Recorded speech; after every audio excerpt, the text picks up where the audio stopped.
Hello viewers, আসসালামু আলাইকুম। আপনারা তো দেখতে পাচ্ছেন এটা হলো একটা গ্রীষ্মকালীন টমেটোর ক্ষেত বা জমি। এখন আমি গ্রীষ্মকালীন টমেটো নিয়ে সব কিছু বিস্তারিত বলতেছি। সম্পূর্ণ ভিডিওটি প্রথম থেকে শেষ পর্যন্ত মনোযোগ সহকারে দেখবেন। প্রথমে আসি জমি এবং মাটি।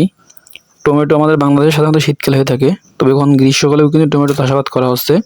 তো সেই ক্ষেত্রে রাতের তাপমাত্রা 23 ডিগ্রি সেন্টিগ্রেডের নিচে থাকলে ফুল এবং ফল ধারণের জন্য সবচেয়ে বেশি উপযোগী। আর গড় তাপমাত্রা যদি 20 থেকে 25 ডিগ্রি সেন্টিগ্রেডের মধ্যে হয়, তাহলে টমেটোর ভালো ফলন পাওয়া সম্ভব। আর আমাদের বাংলাদেশে গ্রীষ্মকালীন টমেটো মে থেকে সেপ্টেম্বরের মধ্যে কিন্তু চাষাবাদ করা হয় সাধারণত। আর এর বীজের যে হারটা আছে সেটা 1 শতাংশে 1 গ্রামের বীজেই কিন্তু চাষাবাদ সম্ভব।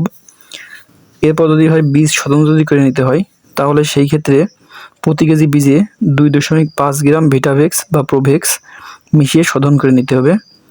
আর বীজ তলার যদি তৈরি করে নিতে হয়, সেই ক্ষেত্রে প্রতি হেক্টরে 1 গ্রাম 80% গজানোর হার এগুলো দিতে হবে। এরপর বীজ তলায় 40 থেকে 60টি মেস বা প্রতি ইঞ্চিতে 40 থেকে 60টি ছিদ্রযুক্ত নাইলন নেট দিয়ে ঢেকে চারা উৎপাদন করলে চারা অবস্থায় এর সাদামাছি পোকা দ্বারা আক্রান্ত কোঁকড়ানো ভাইরাস রোগ ছড়ানোর হাত থেকে নিস্তার পাওয়া সম্ভব। এরকম সুস্থ সবল ভাইরাস চারা মুক্ত চারা রোপণ করলে ভালো ফলন পাওয়া যায়। বীজতলায় যখন বীজ বপন করতে হবে, সেটা মে থেকে আগস্ট মাসে বীজ বপন করার সবচেয়ে উপযুক্ত সময়। আর চারা যখন লাগাইতে হবে, সেই ক্ষেত্রে চারার বয়স হবে 25 থেকে 30 দিন অথবা 4 থেকে 6 পাতা বিশিষ্ট। এইটা হলে সবচেয়ে ভালো হবে। চারা রোপণের দূরত্বটা হবে 20 থেকে 25 দিন বয়সে যে চারাটা লাগাইতে হবে, সারি টু সারির দূরত্ব হবে 60 সেন্টিমিটার এবং প্রতি সারিতে 40 সেন্টিমিটার দূরত্বে চারা লাগাইতে হবে। এরপর যেটা আসবে সেটা হলো, যদি ছাউনি যদি দেওয়া হয়, ছাউনির ক্ষেত্রে শস্য পলিথিন, বাঁশ, রশি বা পাটের সুতলি অথবা নাইলন দড়ি। স্বচ্ছ পলিথিন চওড়ায় ভাঁজসহ 72 ইঞ্চি বা 18 সেন্টিমিটার হবে এবং ভাঁজ খোলা অবস্থায় 144 ইঞ্চি হবে। এছাড়া যে সারের যে মাত্রাটা আছে, সারের মাত্রার ক্ষেত্রে একটা জিনিস খেয়াল রাখতে হবে, পচা গোবর দিতে হবে, ইউরিয়া থাকবে, টিএসপি, এমওপি, জিপসাম, বোরন সব কিছু পরিমিত হারে, আর সোডিয়াম মলিবডেট। এরপরে আসছে আগাছা ব্যবস্থাপনা। টমেটোর জমিকে প্রয়োজনীয় নিড়ানি দিয়ে আগাছা মুক্ত রাখতে হবে এবং বিশেষ পরিচর্যার ক্ষেত্রে প্রথম ফুলের গোছার ঠিক নিচের কুশিটি ছাড়া নিচের সব পার্শ্বকুশি কেটে ছাঁটাই করে দিতে হবে। গাছে বাঁশের খুঁটি দিয়ে ঠেকনা দিতে হবে। এছাড়া যে বালাই যে ব্যবস্থাপনাগুলো আছে, পোকামাকড়ের ক্ষেত্রে কিন্তু সাদামাছি পোকা প্রচুর পরিমাণে আক্রান্ত করে থাকে। তো সাদামাছির ক্ষেত্রে সহনশীল জাত চাষ করতে হবে। এছাড়া যদি প্রতি কেজি আধা ভাঙ্গা নিম বীজ 10 লিটার পানিতে 12 ঘন্টা ভিজিয়ে রেখে উক্ত পানি পাতার নিচে দিয়ে স্প্রে করতে হবে। আর যদি দমন করতে হয়, তাহলে এইভাবে কিন্তু দমন করা সম্ভব। এরপর আছে টমেটোর মাইনার বা সুরঙ্গকারী পোকা। আক্রান্ত পোকা পাতাসহ সব কিছু তুলে ফেলতে হবে। তোলার পর পারফেকথিয়ন বা রগর বা রক্সিয়ন 40 ইসি বা ডায়াজিনন 60 ইসি 2 মিলি হারে প্রতি লিটার পানির সাথে মিশিয়ে 10 দিন অন্তর স্প্রে করতে হবে। এরপর আছে টমেটোর ফল ছিদ্রকারী পোকা, যেটা মারাত্মকভাবে ক্ষতি করে থাকে। এই ফল ছিদ্রকারী পোকার ক্ষেত্রে ক্ষতিগ্রস্ত ফলের ভিতরে পোকার বিষ্ঠা ও বা পচন দেখা যাবে। তো সেই ক্ষেত্রে যদি দমন যদি করতে হয়, তাহলে ফেরোমন ফাঁদ ব্যবহার করে পুরুষ মথকে ধরে সহজে নিয়ন্ত্রণ করা যায়। প্রতি বিঘা জমির জন্য 15টি সেক্স ফেরোমন ফাঁদ স্থাপন করতে হবে। খেতে পতঙ্গভুক পাখি বসার ব্যবস্থা করে দিতে হবে।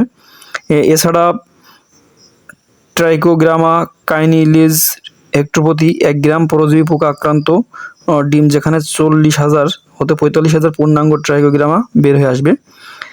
সর্বশেষ আক্রমণ তীব্র হলে কুইনাল ফস গ্রুপের কীটনাশক স্প্রে করে দিতে হবে প্রতি লিটার পানিতে 1 মিলিলিটার হারে। আর যদি রোগের কথা আসে, তাহলে সেই রোগের ক্ষেত্রে কি ড্যাম্পিং অফটা কিন্তু মারাত্মকভাবে ক্ষতি করে থাকে টমেটোর জন্য। তো সেই ক্ষেত্রে ছত্রাকজনিত কারণে চারার গোড়ায় পানি ভেজা দাগ হয়ে পচে যায়।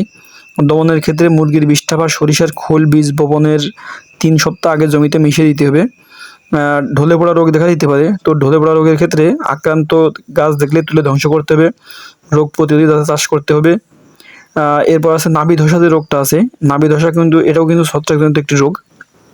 তো সেই ক্ষেত্রে আকাশ মেঘাচ্ছন্ন অথবা ঘন কুয়াশা বা গুড়ি গুড়ি বৃষ্টি 3 থেকে 4 দিনের বেশি চলতে থাকলে দেরি না করে ছত্রাকনাশক যেমন রিডোমিল গোল্ড বা ম্যানকোজেব ব্যবহার করা 10 লিটার পানিতে 20 গ্রাম হারে মানে প্রতি লিটার পানিতে 2 গ্রাম হারে মিশিয়ে কিন্তু প্রথমবার স্প্রে করার 3 দিন পর দ্বিতীয় স্প্রে দিতে হবে। বৃষ্টি হওয়ার কিন্তু 3 থেকে 4 দিনের বেশি চলতে থাকলে দেরি না করে ছত্রাকনাশক রিডোমিল গোল্ড অথবা ম্যানকোজেব স্প্রে করতে হবে। আক্রান্ত বছরের ফসল সম্পূর্ণ পুড়িয়ে ধ্বংস করে ফেলতে হবে। এরপর আছে হলুদ পাতা কুঁকড়ানো রোগ। তো সেই ক্ষেত্রে চারা লাগানোর 1 সপ্তাহ পর 7 থেকে 10 দিন পর পর অ্যাডমায়ার নামক বিষ প্রয়োগ করে সাদামাছি দমন করতে হবে। সাদামাছি এর একটা বাহক পোকা। ক্ষুদ্র ছিদ্রযুক্ত নাইলনের নেট দিয়ে বীজ চারা ঢেকে দিতে হবে। ফল সংগ্রহের 2 সপ্তাহ আগেই স্প্রে বন্ধ করে দিতে হবে। ফসল কর্তন, ফলের নিচে ফুল ঝরে যাওয়ার পর যে দাগ থাকে ওই স্থান থেকে লালচে ভাব শুরু হলেই বাজারজাতকরণের জন্য ফল সংগ্রহ করতে হবে। এতে ফল অনেক দিন পর্যন্ত সংরক্ষণ করা যায়। এরপর আছে যে ফলন। তো সেই ক্ষেত্রে একটা জিনিস দেখা যায় যে ফলন যদি আসে এই টমেটোর ক্ষেত্রে জাত ভেদে 35,000 থেকে 40,000 কেজি আসে পার হেক্টরে, যার মিনিং এসে দাঁড়ায় বা মানে এসে দাঁড়ায় প্রতি শতাংশে 150 থেকে 250 কেজি টমেটো পাওয়া কিন্তু সম্ভব এই গ্রীষ্মকালে। সুতরাং গ্রীষ্মকালীন ফসলটা যে চাষাবাদ যে করতে হবে এটা কিন্তু বর্তমানে একটা আশানুরূপ একটা ফসল। সুতরাং এই ধারাবাহিক চাষ থেকে বেরিয়ে এসে এই সব তো চাষ করতে হবে। ধন্যবাদ, আবার কথা হবে।